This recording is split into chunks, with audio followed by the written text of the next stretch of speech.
Boa noite a todos. Vamos dar continuidade, né, ao nosso curso do Homo Sapiens ao Homo Deus. Hoje, acredito que nós estaremos aí Bom, hoje nós estamos entrando na terceira parte. Lembra que a primeira parte nós fizemos a agenda, né, no Natal. Depois nós entramos no Homo Sapiens conquistando o mundo, primeira parte. Segunda parte foi o Homo Sapiens. Ele deu significado ao mundo. Terceira parte, agora nós vamos entrar o Homo Sapiens perdendo o controle, né? Então, assim, uma introduçãozinha, um negocinho meio... É só dizer assim, podem os humanos continuar a conduzir o mundo e a lhe dar significado? Como a biotecnologia e a inteligência artificial ameaçam o humanismo? Quem poderá ser o herdeiro do gênero humano e que nova religião poderá substituir o humanismo? São as grandes chamadas para essa parte 3. Né? Então, nessa terceira parte, nós vamos abordar 3 tópicos. O grande desacoplamento. Vamos fazer isso em dois encontros, né? O de hoje, depois na próxima vez. Depois nós vamos falar sobre o oceano da consciência e depois a religião dos dados. Hoje nós vamos fazer apenas uma introdução desse grande desacoplamento e só vamos abordar depois de feita essa introdução, vamos abordar só a classe inútil. E depois, na outra vez, né, nós vamos acabar falando sobre uma probabilidade de 87% do oráculo soberano e o upgrade de desigualdade. Tá? Bom, vamos fazer uma pequena introdução dizendo o seguinte. Em 2016, o mundo é dominado pelo pacote liberal do individualismo, dos direitos humanos, da democracia e do livre mercado. Tem partezinhas aí do liberalismo Paulo Guedes, hein? Eu já falei, nem é comunismo, nem socialismo, nem essa porcariada toda, nem também liberalismo. Mas, vamos lá, em 2016 o mundo é dominado, não é só o Brasil, o mundo é dominado pelo pacote liberal do individualismo, dos direitos humanos, da democracia e do livre mercado. Ai, meu Deus. Mas a ciência do século XXI está solapando as fundações da ordem liberal. Como não lida com questões de valor, a ciência não pode determinar se os liberais têm razão ao valorizar a liberdade em detrimento de quê? Da igualdade. Ou a valorizar o indivíduo em detrimento do coletivo. Essa é a questão. Do outro lado, só valorizava o quê? Só a igualdade, né? O coletivo. Mas é um troço sim, igualdade coletivo, aquele papo de petista, né? No entanto, como qualquer outra religião, o liberalismo também se baseia no que acredita serem declarações factuais, além dos juízos éticos abstratos. E as declarações factuais não resistem a um escrutínio científico rigoroso. Os liberais dão tamanho valor à liberdade individual, porque acreditam que os humanos têm livre-arbítrio. Segundo o liberalismo, as decisões de eleitores e de clientes não são nem determinísticas nem aleatórias. É claro que as pessoas são influenciadas por forças externas e eventos casuais. Porém, ao final, cada um de nós pode acenar com a varinha de condão da liberdade e tomar as próprias decisões. Bonito, não? Tudo no papel. Por essa razão, o liberalismo dá tanta importância a eleitores e clientes e nos instruir a seguir nosso coração e ir atrás daquilo que nos faz sentir bem. É nosso livre-arbítrio que imbui o universo de significado. E como quem está de fora não pode saber como você se sente, nem predizer quais serão suas escolhas, Você não deve confiar em nenhum grande irmão que cuide dos seus interesses e de seus desejos. Tudo bom? Bom,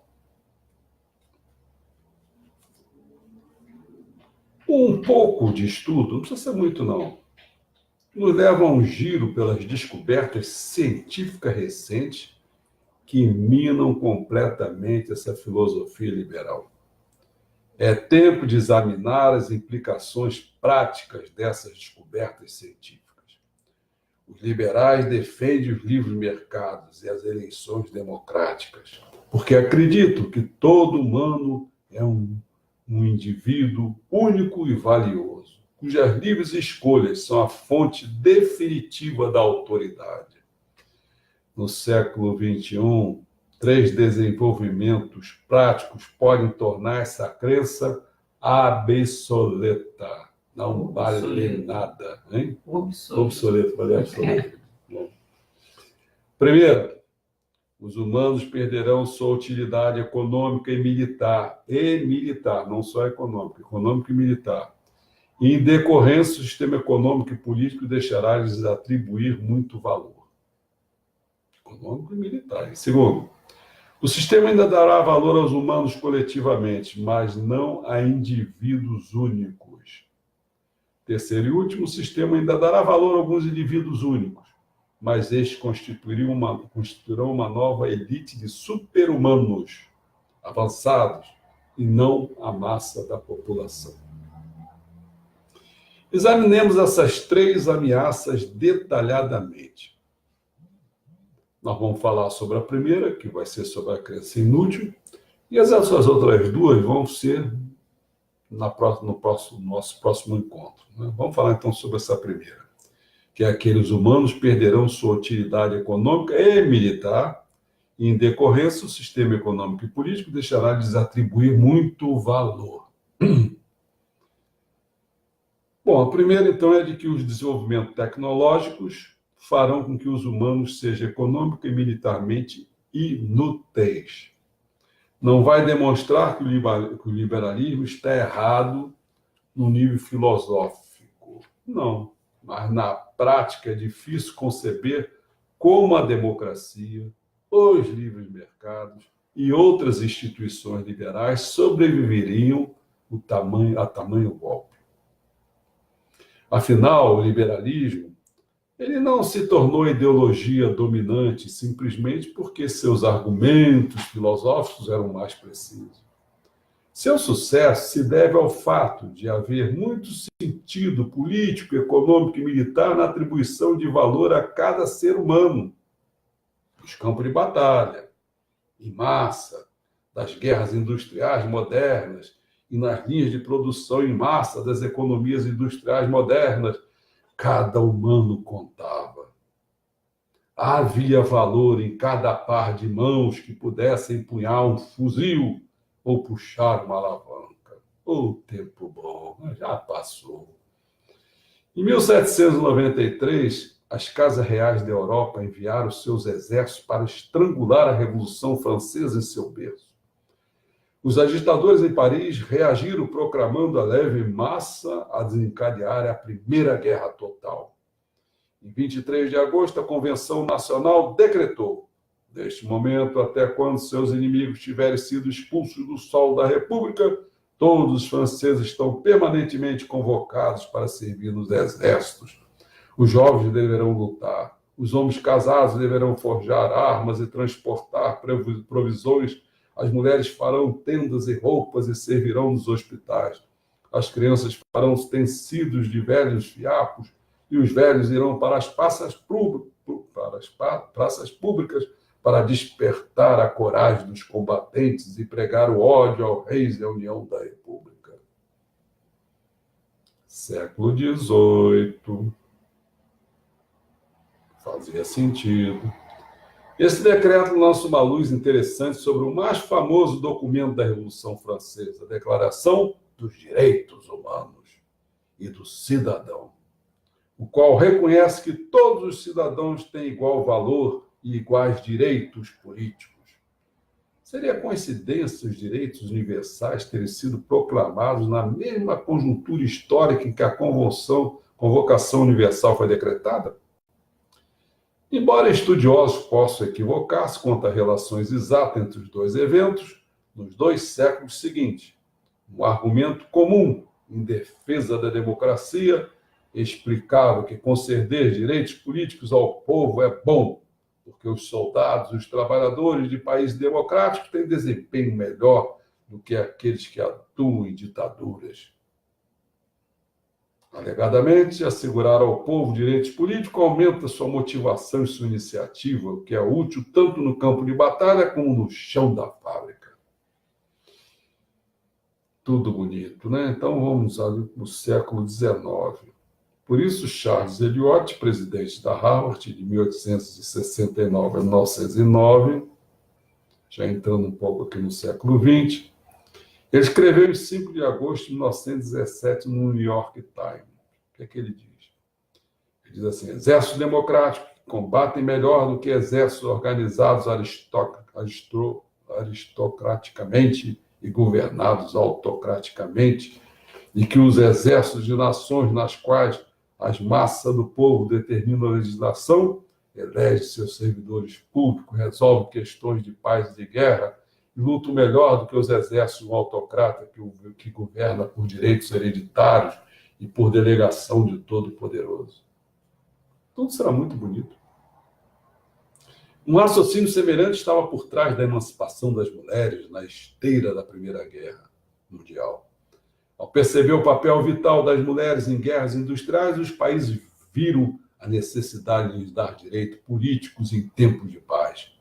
Assim, em 1918, o presidente Wilson passou a apoiar o sufrágio feminino, explicando ao Senado dos Estados Unidos que a Primeira Guerra Mundial não poderia ter sido travada, quer pelas outras nações engajadas, quer pela América, não fosse o serviço das mulheres prestados em todas as esferas. Não apenas no campo de esforço nos quais nos acostumamos a vê-las trabalhar, mas onde quer que trabalhassem os homens, até mesmo nos limites de proximidade da batalha.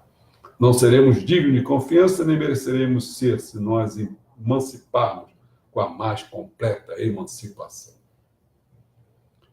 No entanto, no século XXI, a maioria, tanto de homens como de mulheres, perdeu seu valor militar e econômico. A convocação em massa das 2 guerras mundiais já é passado. Os exércitos mais avançados desse século se apoiam muito mais em tecnologias do que pessoas. No lugar de um número ilimitado de buchas para canhão, agora só se precisa de um número reduzido de soldados altamente treinados. Um número ainda menor de forças especiais de supercombatentes e um punhado de especialistas que saibam como produzir e utilizar tecnologia de ponta. Forças, aquelas tripuladas por drones, sem piloto, vermes cibernéticos, estão substituindo os exércitos de massas do século XX e os generais delegam cada vez mais suas decisões críticas a algoritmos. Não tem nada para ficar brigando lá na frente. Manda um drone. Daqui a pouco a guerra vai ser entre drones. Além da imprevisibilidade, da suscetibilidade ao medo, à fome, ao cansaço, soldados de carne e osso pensam e se movimentam numa escala de tempo cada vez mais irrelevante. Desde o tempo de Nabucodonosor até os de Saddam Hussein, apesar dos números aprimoramentos tecnológicos, a guerra era travada segundo uma escala de tempo orgânica. Discussões levavam horas, batalhas duravam dias e as guerras eram travadas durante anos. Guerra cibernética, no entanto, pode durar apenas alguns minutos. Quando uma tenente, durante seu turno num cibercomando, notar que algo estranho está em curso, ela pega o telefone para falar com o seu superior, que imediatamente alerta a Casa Branca. No instante, porém, que o presidente estende a mão para pegar o telefone vermelho, a guerra já está perdida. Em segundos, um ciberataque sofisticado pode derrubar toda a grade de poder dos Estados Unidos, reduzir a escombros os centros de controle de voo, causar acidentes industriais em usinas nucleares, instalações químicas, né? Desbaratar a polícia, o exército, rede de comunicações da inteligência, apagar registros financeiros, de modo que trilhões de dólares desapareçam sem deixar vestígio, ninguém sabe quem possui o quê. Já pensou? Um ataquezinho assim, que demora a informação toda do banco. Aí você, meu amigo, está aí do outro lado, suponha que você tem um dinheirinho no banco. O que vai acontecer? Acabou a informação. Acabou. Quem é? O que você tem dinheiro aonde? Eu sei lá quem é você, pô. A única coisa que restringe a histeria pública é que, com a internet, a televisão e o rádio fora de ação, os cidadãos não terão ciência da magnitude do desastre. Coisa boa, né? Você também não sabe o que está acontecendo. Destrói a internet, a televisão, não sei o quê. Como é que você vai saber o que está acontecendo? Ainda que você dê mais importância à justiça do que à vitória, provavelmente vai optar por substituir seus soldados e pilotos por robôs. Robôs autônomos, drones. Soldados humanos assassinam, estrupam e pilham. E mesmo quando tentam se comportar, com frequência matam civis por engano. Computadores programados com algoritmos éticos podem se conformar com muito mais facilidades a regras mais recentes da Corte Criminal Internacional. Na esfera da economia, a aptidão para manejar um martelo ou apertar um botão também está se tornando menos valiosa do que era antes. O que põe em perigo a aliança crítica entre liberalismo e capitalismo. No século XX, liberais explicaram que não temos de escolher entre ética e economia. Proteger os direitos e liberdades humanos era tanto a coisa moral a ser feita quanto a chave do crescimento econômico. Grã-Bretanha, França e Estados Unidos alegadamente prosperavam porque tinham liberalizado suas economias, suas sociedades. E se a Turquia, o Brasil ou a China quisessem tornar-se igualmente próximos, deveriam fazer o mesmo. Em muitos, se não a maioria dos casos, era o argumento econômico, mais do que o argumento moral que convenceu tiranos e juntas a se liberalizarem. No século XXI, o liberalismo terá muito mais dificuldade para se vender, à medida que as massas perdem sua importância econômica. A proteção dos direitos e liberdades humanas pode continuar a ser moralmente justificável, mas o argumento moral sozinho será suficiente? As elites e os governos continuarão a dar valor a cada ser humano, mesmo que ele não compareça com dividendos econômicos? No passado havia muitas coisas que somente os humanos podiam fazer, mas hoje robôs e computadores estão assumindo esse papel e logo poderão sobrepujar os humanos no cumprimento da maioria das tarefas. É verdade que o funcionamento dos computadores é muito diferente do dos humanos e parece improvável que eles se tornem humanoides em pouco tempo. Em particular, não parece que os computadores estejam prestes a ter consciência, nem emoções e sensações. As últimas décadas assistiram a um avanço imenso na inteligência de computadores, mas o avanço na consciência dessas máquinas foi nulo. Até onde sabemos, computadores não são, em 2016, mais conscientes do que os seus protótipos na década de 1950. No entanto, estão à beira de uma grave revolução. Humanos correm o perigo de perder seu valor porque a inteligência está desacoplando da consciência. Até hoje, uma grande inteligência sempre andou de mão dadas com uma consciência desenvolvida. Apenas seres conscientes podiam realizar tarefas que exigissem alto grau de inteligência, como jogar xadrez, dirigir automóveis, diagnosticar doenças ou identificar terroristas. Entretanto, estão em desenvolvimento novos tipos de inteligência não consciente, capazes de realizar essas tarefas muito melhor que os humanos. Tais tarefas baseiam-se em padrões de reconhecimentos e algoritmos não conscientes, podem rapidamente superar a consciência humana no que diz respeito a esses padrões.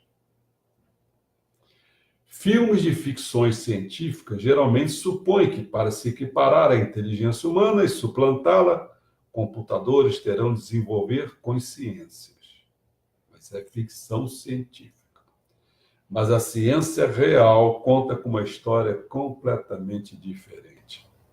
Poderá haver vários caminhos alternativos que levam à superinteligência e apenas parte deles passam pelo estreito da consciência.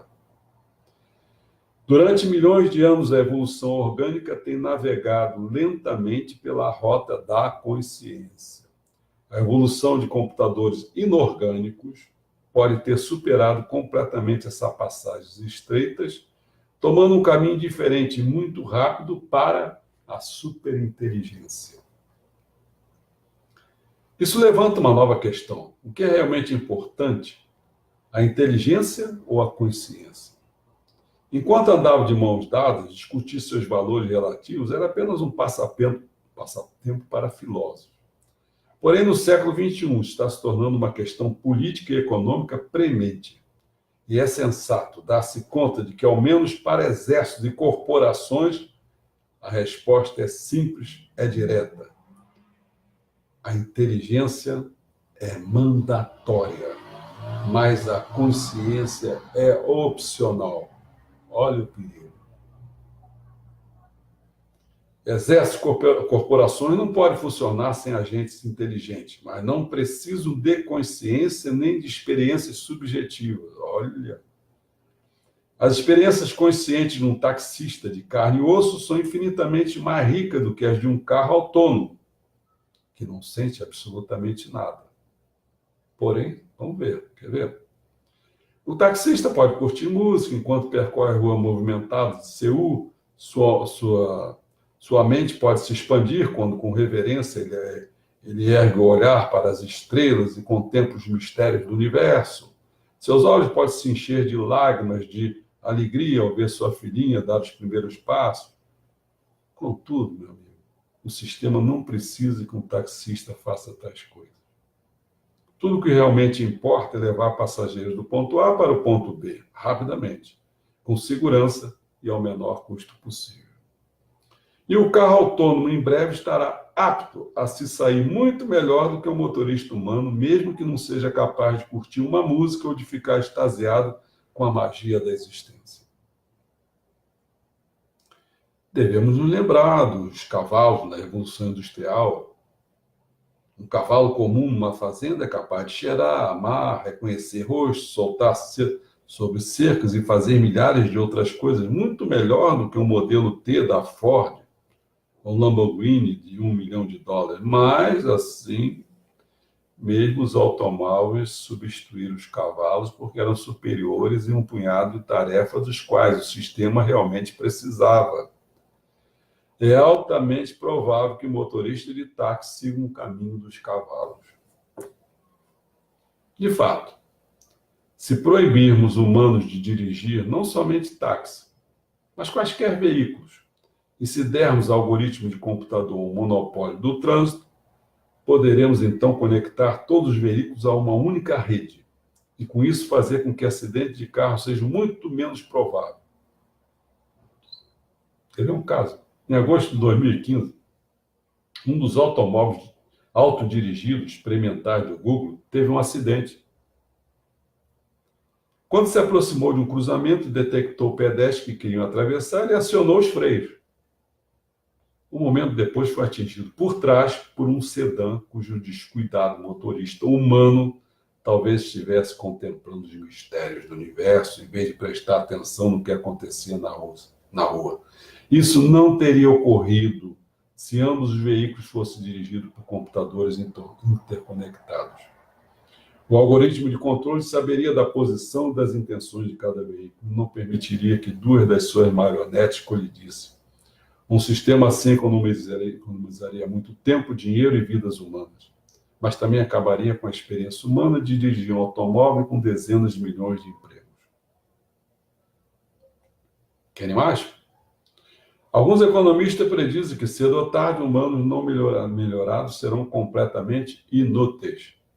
Robôs e impressoras 3D já estão substituindo em trabalhos manuais, como de fabricar camisas, e algoritmos altamente inteligentes farão o mesmo com as ocupações de colarinho branco, funcionários de bancos e agentes de viagem que até pouco tempo estavam totalmente imunes a uma possível automação tornaram-se espécies em perigo. De quantos agentes de viagem vamos precisar quando pudermos usar nossos smartphones para comprar passagens aéreas de um algoritmo? Corretores da Bolsa de Valores também estão em perigo.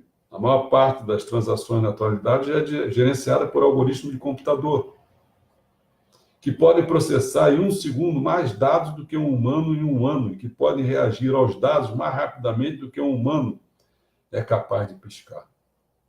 Em 23 de abril de 2013, hackers sírios invadiram a conta do Twitter oficial da Associated Press às 13 horas e 7 minutos. Eles tuitaram que a Casa Branca tinha sido atacada e o presidente Obama fora ferido. Inventaram tudo isso. Algoritmos comerciais que monitoraram continuamente as notícias reagiram imediatamente, começaram a vender ações como doidos. O Dow Jones entrou em queda livre e em 60 segundos caiu 150 pontos, o equivalente a uma perda de 136 bilhões de dólares. Às 13h10, começou isso aqui, foi às 13h07, não foi isso? Às 13h10, a Associated Press constatou que se tratava de um embuste. E às 13h13, o Dow Jones tinha se recuperado de quase todas as perdas. 3 anos, em 6 de maio de 2010, a Bolsa de Nova York passou por um choque ainda mais violento.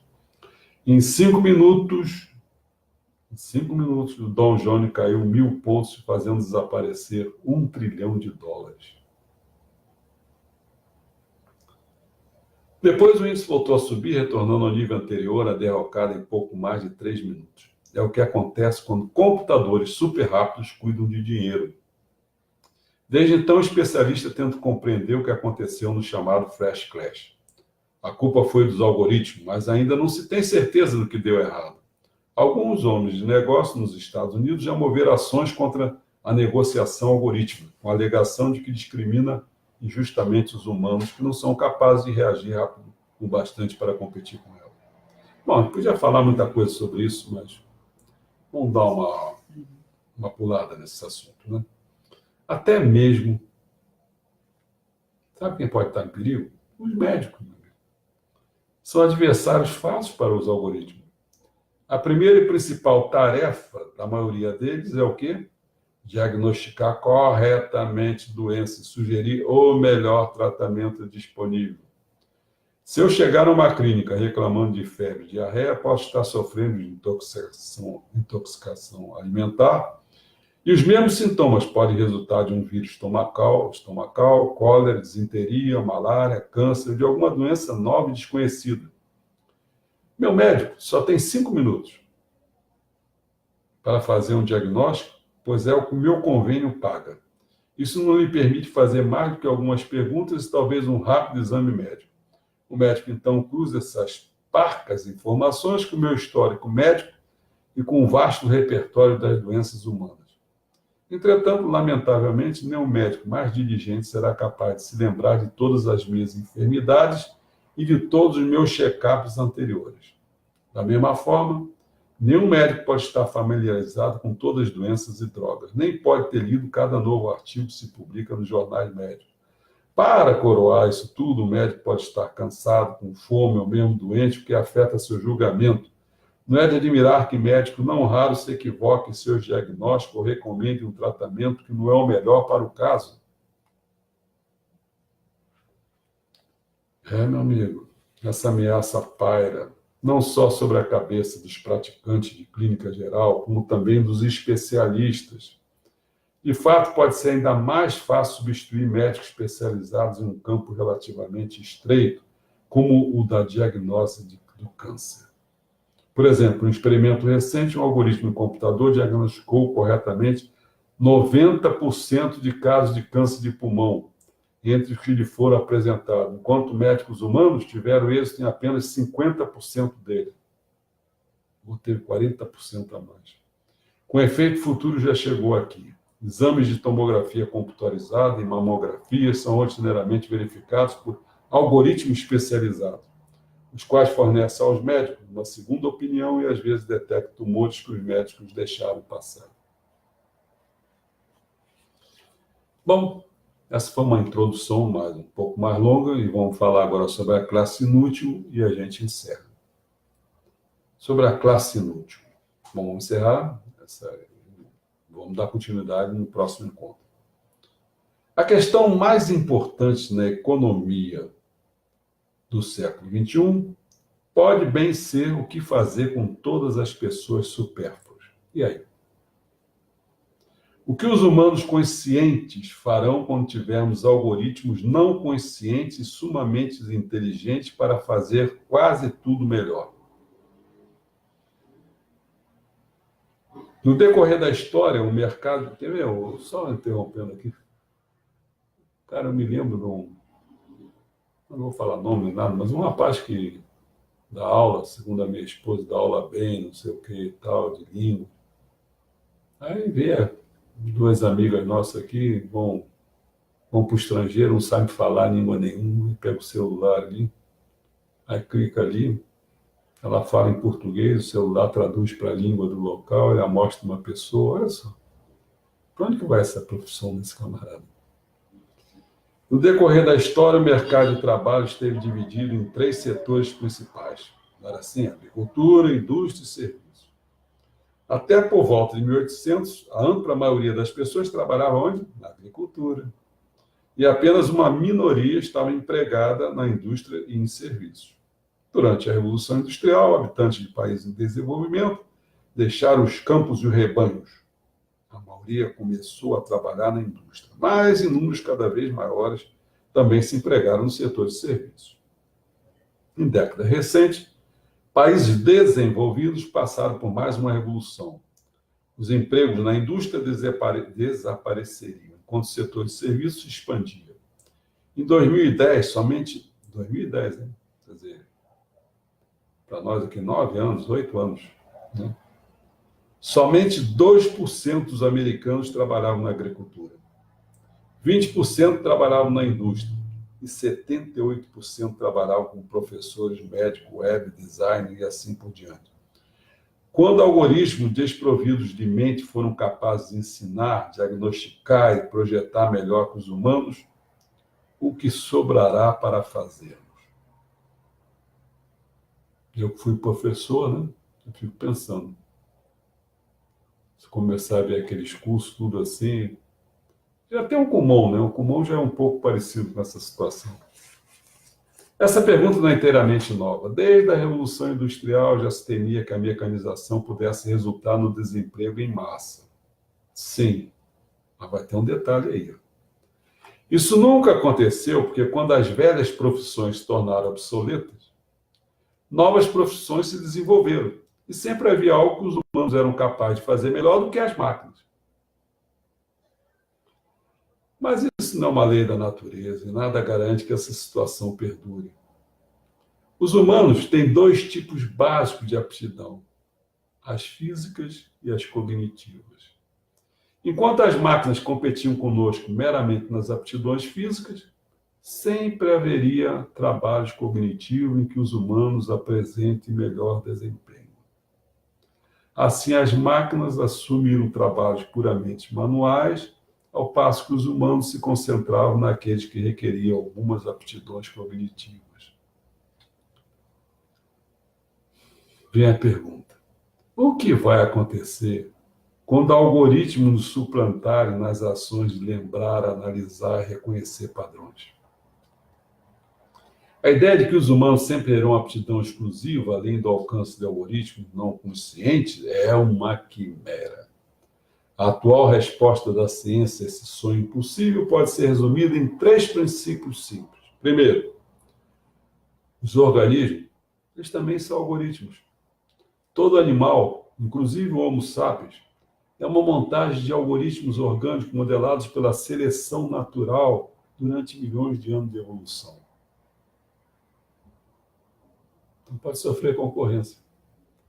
Cálculos algoritmos não são afetados pelos materiais com os quais se constrói a calculadora.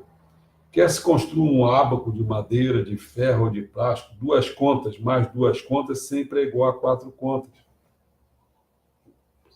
Então, essas partes de computadores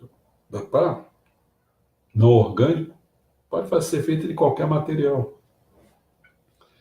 Não há razão para pensar que os algoritmos orgânicos possam fazer coisas que algoritmos não orgânicos não serão capazes de igualar ou de superar. Enquanto os cálculos continuarem válidos, o que importa é se os algoritmos se manifestam em carbono no ser humano ou em silício em computadores. É verdade que no presente há muitas coisas que os algoritmos orgânicos fazem melhor do que os não orgânicos. Especialistas reiteradamente declaram que algo permanecerá para sempre, além do alcance de algoritmos não orgânicos. Porém, essa palavra para sempre, meu amigo, não raro significa não mais do que uma década ou 2. Até há pouco tempo, o reconhecimento facial, não sei se você lembra disso, era o exemplo favorito de uma ação que até os bebês realizam com facilidade, mas que estava fora do alcance dos mais poderosos computadores do mundo. Hoje, eu passei por isso. Qualquer lugar que você vai aí, rapidinho. Hoje, programas de reconhecimento facial executam essa atividade com muito mais eficácia e rapidez do que os humanos. Forças policiais e serviços de inteligência usam tais programas para escanear horas incontáveis de duração de vídeos de câmeras de vigilância para rastrear suspeitos e criminosos. Na década de 1980, quando se discutia a natureza singular da humanidade, o que habitualmente se fazia? Se usava o jogo de xadrez como prova primária da superioridade humana. Acreditava-se que computadores nunca venceriam o humano no xadrez. Em 10 de fevereiro, já há 20 anos, né? Em 1996, o computador Deep Blue da IBM derrotou o campeão mundial de xadrez, não sei se vocês lembram do nome dele, Garry Kasparov, sepultando essa reivindicação específica da preeminência humana. Em 2004, o professor Frank Levy, do MIT, e o professor Richard Murnane, de Harvard, publicaram uma pesquisa minuciosa sobre o mercado de trabalho, listando as profissões mais suscetíveis à automação. Motorista de caminhão constitui um exemplo de trabalho que possivelmente não poderia ser automatizado no futuro previsível. É difícil imaginar, escrever os 2 estudiosos, que o algoritmo possa dirigir caminhões com segurança numa estrada movimentada. Meu amigo, apenas 10 anos mais tarde, o Google e a Tesla não só imaginaram isso, como efetivamente fizeram acontecer. Se for assim, o que as pessoas vão fazer? Diz com frequência que a arte nos oferece nosso último e definitivo e é exclusivamente humano santuário. Em um mundo em que computadores substituem médicos, motoristas, professores e até senhorios, todos nós podemos nos tornar artistas. É difícil, porém, conceber o motivo pelo qual a criação artística estaria imune aos algoritmos. Por que estamos tão certos que o computador não seria incapaz de ser melhores que nós na composição de música, por exemplo? Segundo as ciências biológicas, a arte é o produto não de algum espírito encantado ou de uma alma metafísica, e sim de algoritmos orgânicos que reconhecem padrões matemáticos. Logo, nada impede que o algoritmo não orgânico domine esse reconhecimento de padrões. Vamos um exemplo? Dave Cooper é professor de musicologia na Universidade da Califórnia, em Santa Cruz. É também uma das figuras mais controversas no mundo da música clássica. Copland é o autor de programas que compõem concertos, corais, sinfonias e óperas.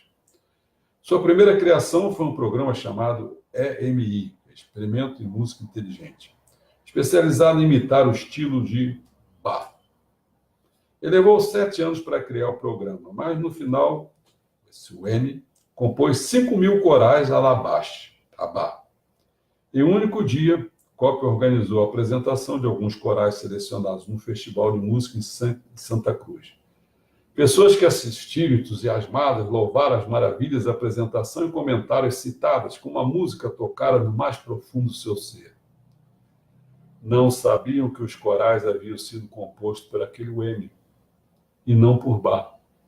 Quando se revelou a verdade, alguns reagiram com um silêncio soturno, outros com gritos raivosos.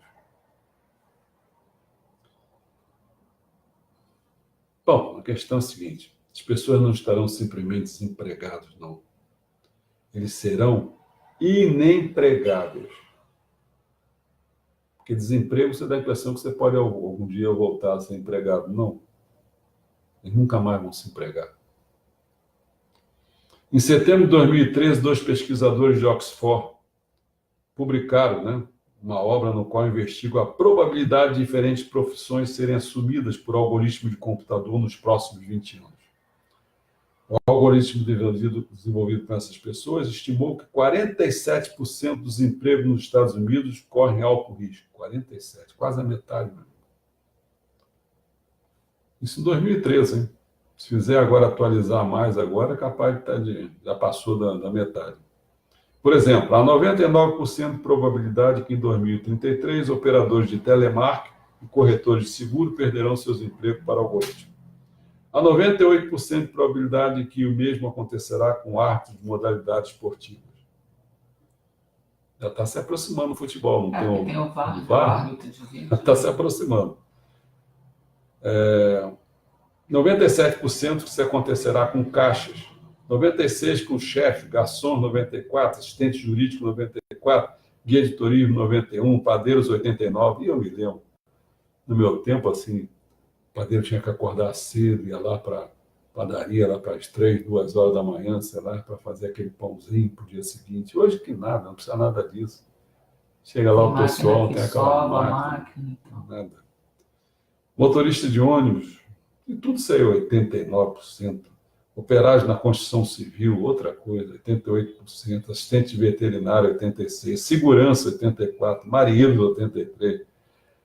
Aqueles dos bartenders que ficam fazendo, mas também vai por aí afora, arquivistas, carpinteiros, salva-vidas, e assim por diante. Evidentemente, alguns empregos seguros. A probabilidade que o algoritmo do computador desempregue arqueólogos em 2003 é de apenas 0,7%, porque seu trabalho requer o reconhecimento de padrões altamente sofisticados e não produz grandes lucros. Daí é improvável que corporações ou governo façam o investimento necessário para automatizar a arqueologia durante os próximos 20 anos. Mas se fosse, aí fazia também. Mas tem coisa assim que você falou agora, listou aí, que, por exemplo, eu ainda não consigo enxergar. Por exemplo, salva-vida. Vai acabar a profissão de salva-vida? Como assim? Bom, você já começou a ver o que acontece, que às vezes não é o salva-vida. A gente vai pelo avião, aí joga um negócio. Ah, sim, mas não deixa de ser salva-vida. Hein? Não deixa de ser salva-vida. Sim, mas por que precisa ser um helicóptero fazendo isso? Não. Entre aspas, um dono qualquer, mais caprichado, chega lá mesmo o árbitro de vídeo. Mas eu entendo assim, vai ter o árbitro de vídeo, não vai ter alguém no campo para mediar uma situação de conflito entre os jogadores? Apita. Os jogadores tinham que ser muito educados, muito magnânimos. Aquele que fizer falta, coisa vê instantaneamente, foi falta e apita. Tudo bem, apita, mas se não tiver uma pessoa em campo para mediar, vai sair porradaria toda hora. Pelo menos não, isso que assiste. O pessoal vai começar a ser... Vamos dizer assim. Não sei, vamos. Bom, evidentemente é provável que até 2033 surjam muitas profissões novas. Por exemplo, design do mundo virtual. Mas essas profissões irão exigir muito mais criatividade e flexibilidade que o seu trabalho atual rotineiro. Não está claro se caixas ou corretores seguros com 40 anos, serão capazes de reinventar como designers do mundo virtual. Tente imaginar um mundo virtual criado por um corretor de seguros. E mesmo que eu faça, o ritmo de progresso se apresenta de tal maneira que dentro de mais uma década teríamos de se reinventar novamente. Afinal, o algoritmo pode suplantar humanos também no projeto de mundos virtuais. O problema crucial não é criar novos empregos, é criar novos empregos nos quais o desempenho dos humanos seja melhor do que o dos algoritmos. Finalmente, a bonança tecnológica provavelmente fará com que seja factível alimentar e sustentar essas massas inúteis, mesmo sem nenhum esforço por parte delas. Mas o que vai mantê-las ocupadas e satisfeitas? Humanos têm de fazer alguma coisa, senão enlouquecem. O que vão fazer o dia inteiro? Uma solução poderia vir das drogas e de jogos de computador. Pessoas que não são necessárias poderiam passar cada vez mais tempo em mundos de realidade virtual em 3D, que lhes proporcionaria muito mais excitação e envolvimento emocional do que a opaca realidade exterior. Contudo, um desenvolvimento como esse desferiria um golpe mortal na crença liberal da sacralidade da vida humana e das experiências humanas. O que há de tão sagrado em vagabundos inúteis que passam seus dias devorando experiências artificiais? Dá para pensar, não? É um problema. Depois a gente vai continuar isso ainda. Tem mais acho que uns 3 ou 4 pontos para a gente tocar nesse assunto, porque senão vai ficar muito grande, já está em 47 minutos. Essas são as coisas que as pessoas têm que saber. Não sei se vocês estão entendendo, camarada. Olha, eu vejo assim, eu estou aí dizendo, olha, vou fazer o curso, né? Você vai chamar de curso, sei lá, essa iniciação, a formação de mamerritos. Não sei nem quantas pessoas tem aí, mas daqui a pouco eu vou ver isso. Fico imaginando o seguinte: quem é que tem interesse em se tornar um mamerrito? Mesmo que o cara diga, não, ler os ensinamentos e praticar os ensinamentos é uma coisa e tal. Quanto tempo dura essa vontade, esse desejo? Porque às vezes umas coisas, quando a gente vai estudar, eu que fui professor de matemática, estou careca de saber isso. Tem gente que não tem condições, não tem condição, não tem mental para enfrentar uma coisa dessa. É muito abstrato, entendeu? Eu diria assim, talvez esse aqui a gente vai dar esse curso não fosse tão abstrato como uma coisa de matemática. No entanto, é preciso esforço. E quanta gente está realmente querendo fazer um esforço, porque se a vontade já não for grande, às vezes o cara quer. Ele quer tudo, até tomar injeção na veia. Mas o problema é o seguinte: entre querer e você ver realmente valor naquilo, porque aí você pode chegar a um ponto e dizer assim, não, eu tenho que fazer sacrifício para saber aquilo. Eu vejo um valor. É assim na vida. O cara que desde criança não foi treinado a ter concentração, aí o cara daqui a pouco ele quer fazer, né? Tudo vai ser impedimento. Tudo. A começar pelo trabalho. Sempre o trabalho vai ser mais importante. Ele não vai ser capaz de marcar um tempinho para dizer, não, essa hora é para mim fazer isso. Eu preciso disso. Qualquer coisa vai ser motivo para ele não olhar, para ele não se interessar, para ele não cumprir as regras que a gente coloca. Por isso que eu já estou colocando regra de saída. Porque aquelas pessoas que não cumprirem essa regra não vão fazer parte. Tem que se acostumar a cumprir regra. Prestar atenção no que está sendo falado. Por que eu estou dando? Eu já dei esse filme, hoje, daqui a pouco eu vou botar outro filme. Por que eu estou fazendo isso? Para despertar o sentimento. Né? Tem gente colocando assim. É. Primeiro que o João colocou que demorou a entrar o vídeo para ele. Mas já estava rolando aqui há 8 minutos, só entrou para ele depois de 8 minutos. Então, tem assim, quer ver? O João colocou uma coisa que está mais relacionada ao assunto. E teve uma outra pessoa, Eugênio, que colocou uma coisa que não, assim, você possivelmente vai responder para ele, mas não tem uma coisa direta com o assunto que a gente está tratando, né? Eu vou colocar na ordem. O Eugênio falou assim: boa noite. O senhor acha do Super Jorei que a Mundial do Messias vem empregando? E o João Carlos colocou assim: gostaria de entender como as empresas farão para vender seus produtos, já que o mundo será dos não empregáveis. Sim, são duas coisas, né?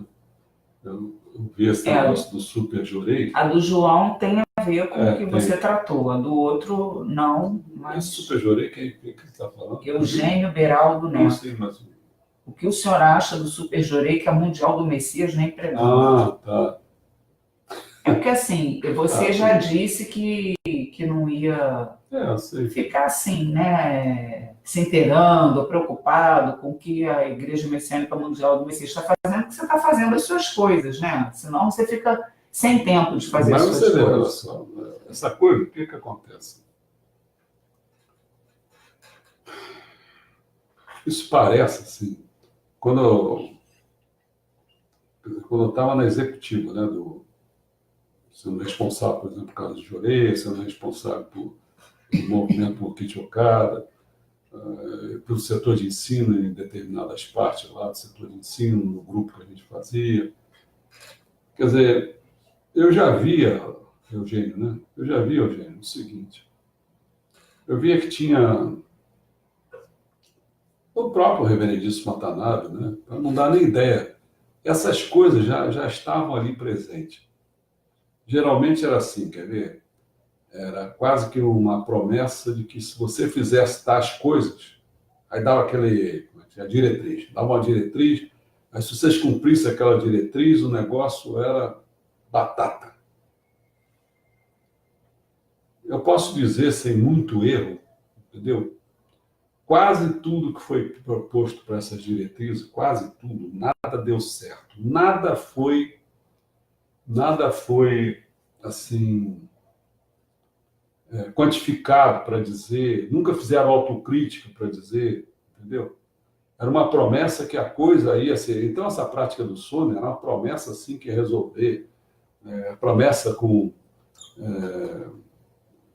aquela agricultura natural, e o pessoal não ia precisar mais de dar donativo nenhum. Então, eu já vi tanta coisa. Só que houve essa cisão.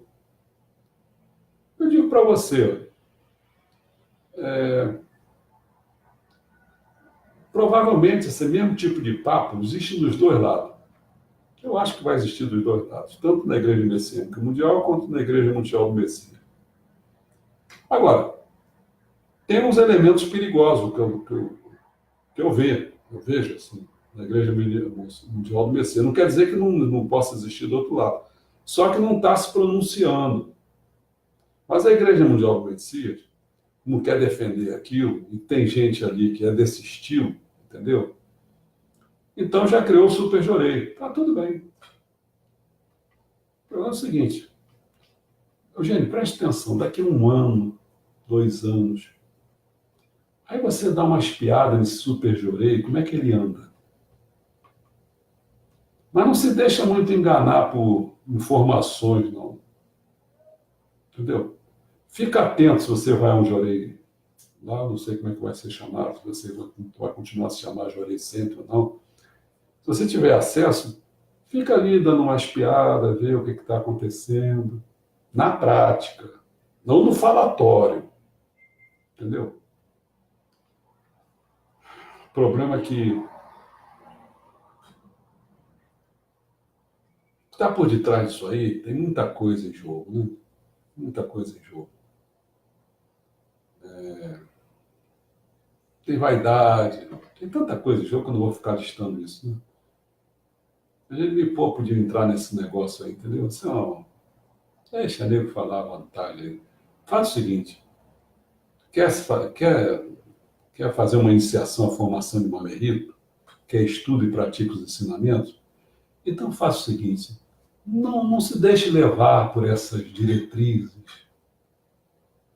desse mundo mágico, entendeu?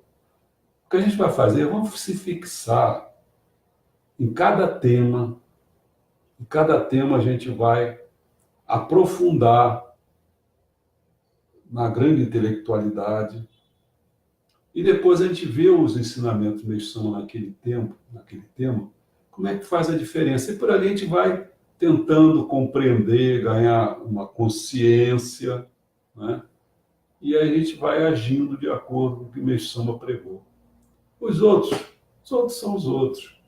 Deixa lá ele pregar, porque se ele conseguir com verdadeiro superjorei, que eu não sei o que é isso, Meixão nunca ouvi falar nisso, quer dizer, mas ele está inventando, então daqui a pouco pode até fazer experiências de fé, tal, faz um monte de coisa, tal, é marketing, né? Faz marketing da situação, mas tudo bem, já conheço esse caminho, já vi tanto papo nesse sentido aí.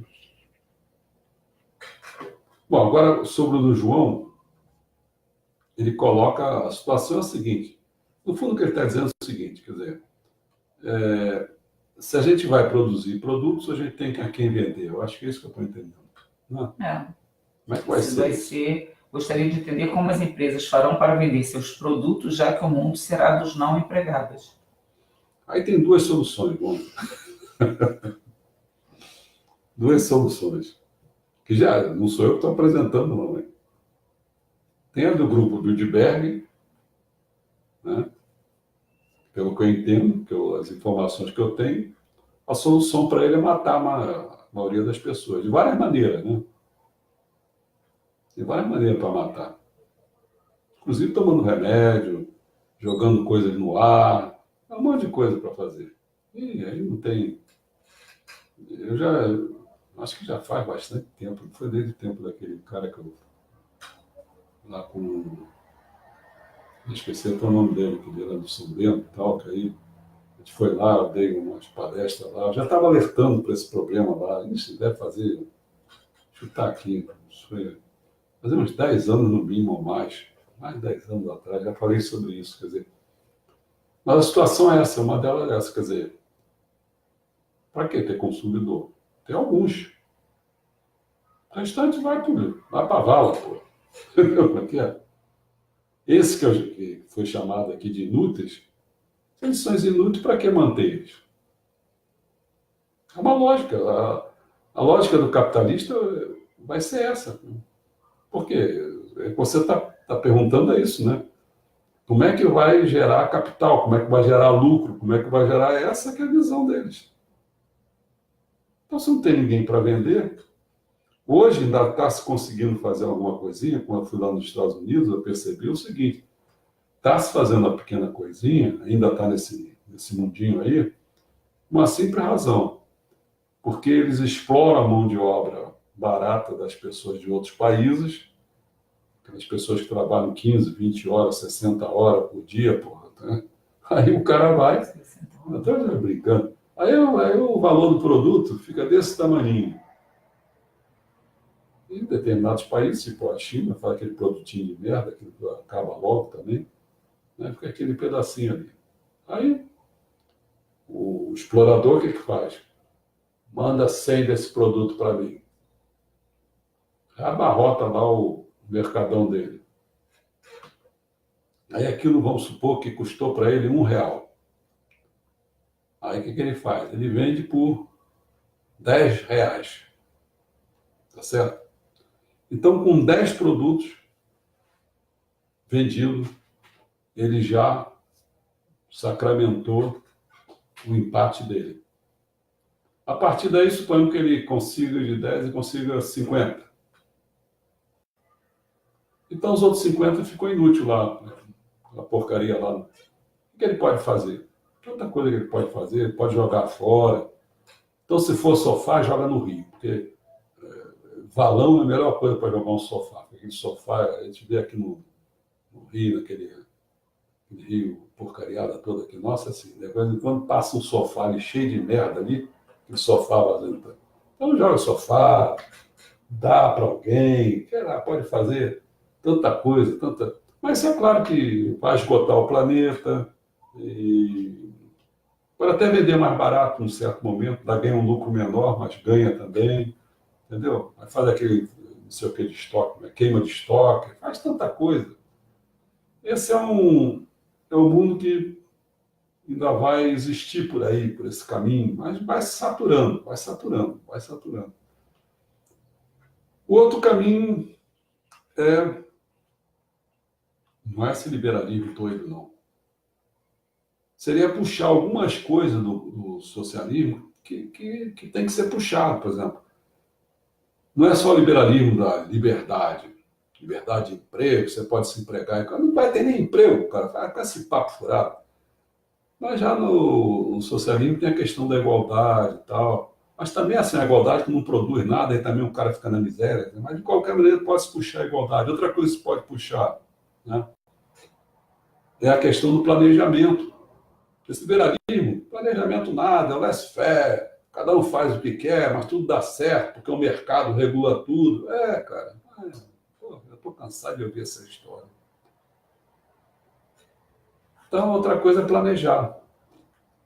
Planejar, e aí entra a Meixo-Sama. Na visão dele, deveria ter um presidente mundial. Mas não esse presidente mundial, ONU, nada disso aí não, isso é uma porcariada. Estou falando do presidente mundial, um cara com uma grande capacidade, comprometido, cooperativo, entendeu? Então o cara chega e tenta organizar o mundo. Como é que Meixo-Sama fala? A grande arte do Deus é você ver qual é a missão daquele país. Então, você é de outro país, você ajuda, se a cor dele é verde, você ajuda a pintar ele de verde. Então, ele tem, por exemplo, o Brasil, acho que tem a missão dele de alimentar o mundo. Então, os outros países ajudam a fazer isso. Não faz concorrência. Às vezes faz concorrência. Não, também vou botar banana, porque o banana... Pô, aí é uma banana de merda, aquela banana deles, entendeu? Como que é? Não tem gosto, não tem nada, o cara nem sabe, é lixo de agrotóxico, aí mata todo mundo. Aí, nesse planejamento, se cada um organizasse os países, organizasse, por exemplo, quantas pessoas são possíveis no planeta, nesse momento, em 2000, não sei o quê. Então, vai nascer quantas? Tantas pessoas? Então, tudo bem. Essas pessoas têm que ter escola, essas pessoas têm que ter... É planejar a vida das pessoas. Aí você vai dizer assim, bom, mas aí está o robô. Melhor ainda, pô.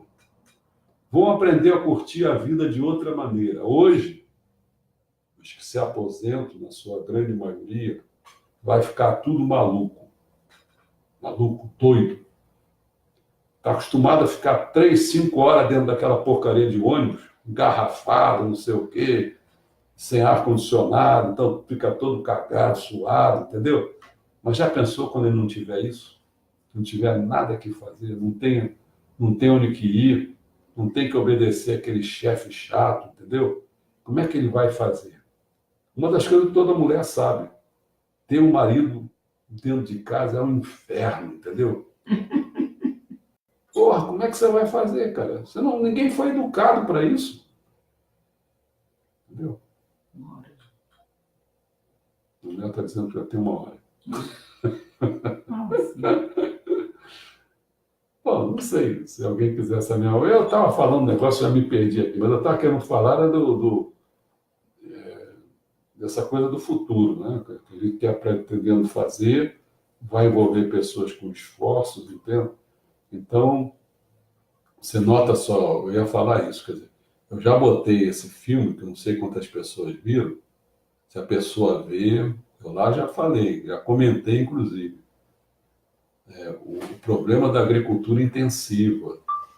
Então, é uma área de conhecimento.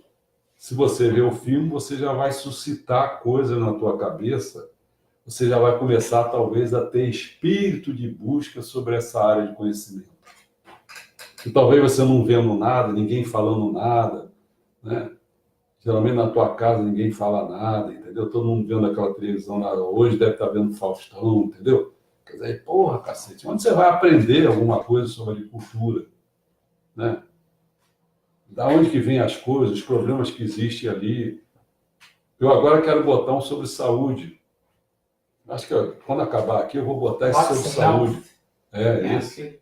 Vou botar esse sobre saúde para você ver. Vou botar sobre felicidade para você entender o que é felicidade, como é que está sendo tratada a questão. Vou botar sobre Deus, que é o primeiro. Então, vou botar esses filmes para vocês começarem a ter condições, reunir condições para você vir a fazer o meu curso de iniciação à formação de mamerito.